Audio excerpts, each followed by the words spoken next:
Hello, Internet. It's the Goose. I have a bag. It's Lego time. It's been a quiet month of Lego stuff. We have the new Ninjago stuff out. Lots of mechs this time. Lots of small mechs, just nice one, and a couple really expensive big mechs. We have Jay's Mech Battle Pack, which comes with 4 figures, which is pretty good for like 9 quid. That's like 250 per minifig. Good way of getting Jay and Master Lloyd, the Master Wood, I guess. But also the new enemies, the Wolf Mask Warriors, whatever. The Wolfen type people. And I also got an extra minifig, because I like this particular CMF.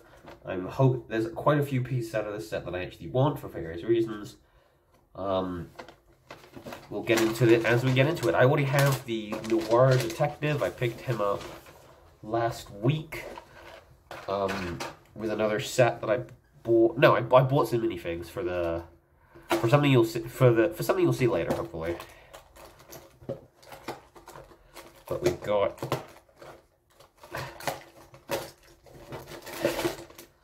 a bag. Actually, quite a small bag, actually. And another bag. This is quite lean, low to the ground on parts, but I think it should be quite good for what it is. I think that sometimes mechs are better with fewer pieces if the pieces are actually, like, streamlined, the number of pieces, but you can still have a good set out of it, I think. You don't need a million pieces to make a mech, and certainly I prefer building smaller mechs, because it's less expensive. And they're like more properly to scale. Not every mech has to be a Gundam. Even though I like Gundams, you can't really put 100 Gundams into a city. This will temporarily go into the Ninjago display behind me, though. You can't really see it because it's up here, but it's sort of it's not that side, it's the other side. With the glass up section. Until such a time as I move all my Lego stuff upstairs and I have more space to actually do a big Ninjago battle scene. Or, you know, repurpose the mechs into something different. So we've got... So the other thing is here is there's 4 minifigs.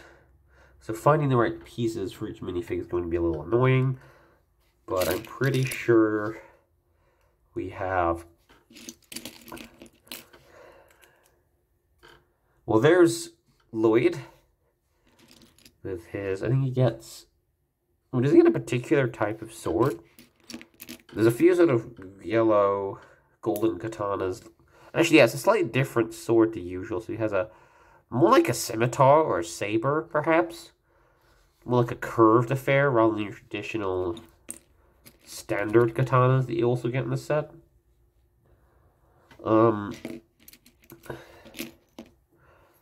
There's also, of course, Jay. No, I was thinking the other one, the white one, is the robot, right? So we've got... I'm just checking, make sure these trousers are different. Okay. Because there's 2 wolf characters, and therefore that makes things a bit more complicated. So we've got this with those legs. And those legs go with the other one. I think... Oh, the torsos are identical. Never mind. Interesting how the Oni heads have 2 sides. But it kind of looks like... Oh, so one has kind of the blue-ish eyes, and the other just has normal eyes. More human eyes, which is weird. That's interesting. And then one gets... Oh, they brought back something akin to the headdress. The pauldron style pieces that they used to have eons ago, when this time in dark blue. They used to do those with, like, I think the pirate, like, not military, the pirate naval guys, I think they used to do those with. And this guy gets a pair of claws, which is nice, getting some more claws. It's always nice to see different and unusual weaponry.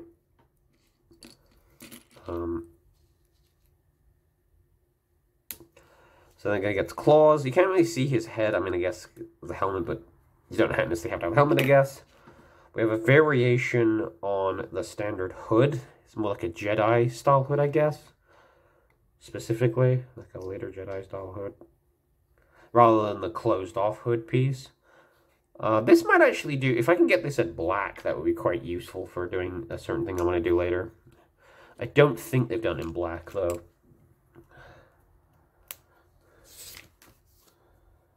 This guy doesn't get the pauldrons, though, because he has a hood, so I think the hood would work with the pauldron somehow.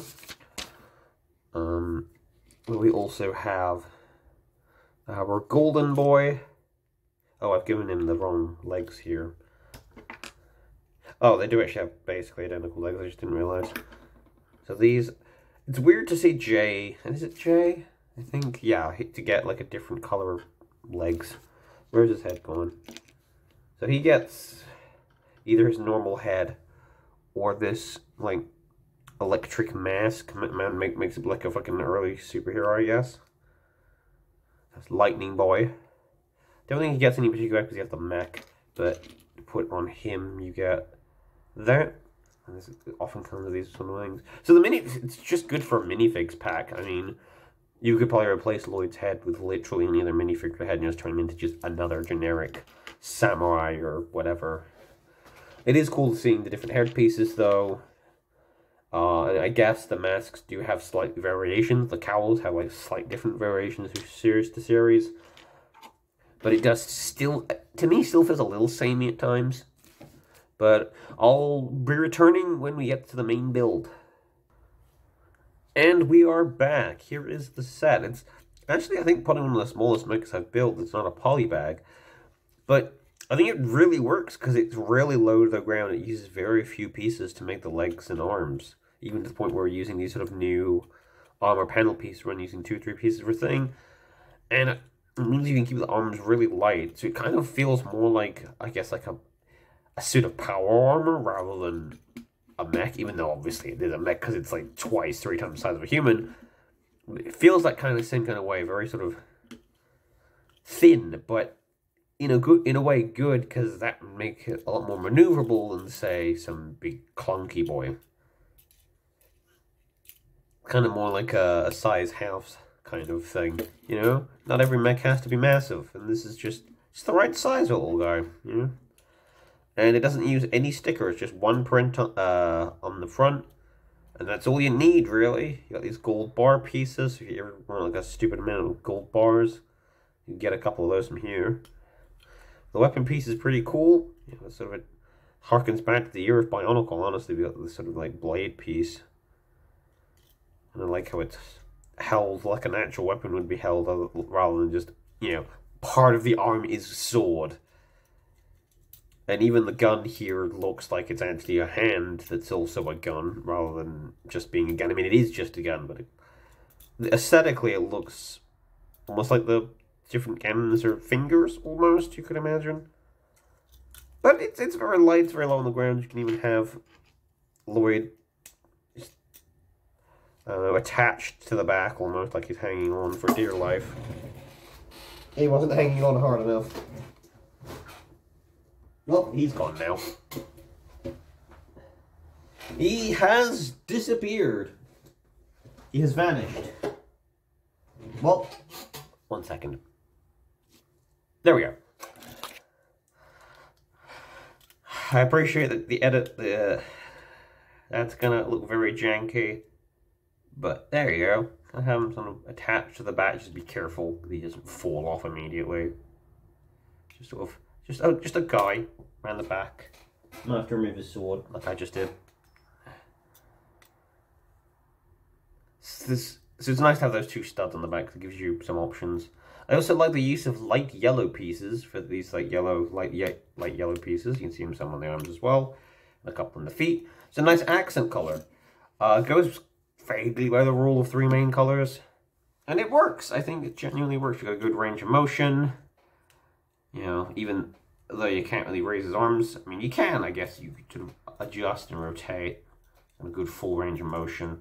They've really learned how to do their mechs, honestly, in the recent years. They've sort of gradually, you've seen the shift from big, bulky sort of, which isn't necessarily a bad thing, to more lightweight, actual, streamlined, optimized mech building system. I feel like this is almost templateable, you know? It's almost template-worthy. And I could totally see getting some different colored pieces of like these main cockpit pieces, and just some different armor pieces, just making any mech you want at this point. But this is a 10 out of 10 set. It's a really good parts pack, it's a really good weapons pack. It has some really good pieces, it's really good build off of idea of a set for you to make your own mechs. I have no complaints, none actually, none at all. I have no problem with any of this, other than maybe the armor of like the characters is getting a little bit samey now, but that's just, I mean, Ninjago's been around for like, what, 10 years? A long time, so of course, you still want to make the characters different, but you also still want to make them recognizable, I guess. This has been X6, this has been, what set number was this? This has been 61805, Jay's Battle Mech Pack, and I'll see you guys in the next video. Let me know what I should review next, and I'll see you guys in the next one. Bye-bye for now.